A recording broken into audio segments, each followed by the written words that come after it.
Une action parmi d'autres qui a fait parler.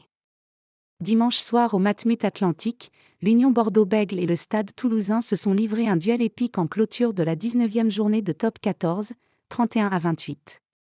Dépassé en première période, le champion de France en titre a subi de plein fouet les vagues girondines, encaissant 4 essais. Il s'en est même fallu de peu pour que l'addition soit un peu plus corsée encore. À 5 minutes de la pause, les Toulousains lancent le jeu depuis leur camp mais se heurtent à une défense bordelaise très agressive.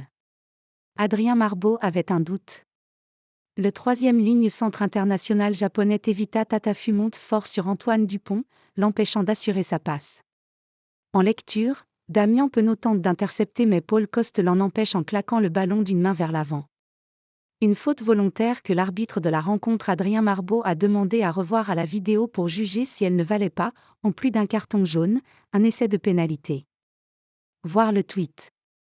La question se posait en effet eu égard à la rapidité de Penaud, lancé à l'inverse de Coste qui aurait dû remettre les gaz, et au fait que les défenseurs toulousains les plus proches, tous des avants, n'auraient jamais pu reprendre l'ancien Clermontois.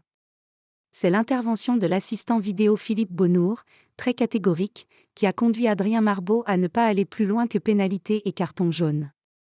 Son argument était le suivant: on est à 40 mètres de la ligne, pénalité et carton jaune, c'est bon. Pas de critère de distance à l'embut dans la règle. En fouillant dans les lois du jeu telles que définies par World Rugby, on s'aperçoit néanmoins que la notion de distance par rapport à l'embut n'apparaît pas. Voici ce que dit précisément la règle 8-3. Vidéo, en ce moment sur Actu. Un essai de pénalité est accordé entre les poteaux de but si l'équipe adverse commet un jeu déloyal qui empêche un essai qui aurait probablement été marqué, ou marqué dans une position plus avantageuse. Si la fusée d'Amiens Penaud s'était emparée de la balle, la probabilité de le voir parcourir les 38 mètres qui le séparaient de l'embut toulousain sans qu'aucun défenseur ne puisse l'inquiéter aurait été très, très élevée. Une interprétation qui aurait pu offrir 7 points de plus à l'UBB, et peut-être aussi une fin de match moins stressante. Suivez toute l'actualité de vos villes et médias favoris en vous inscrivant à Mon Actu.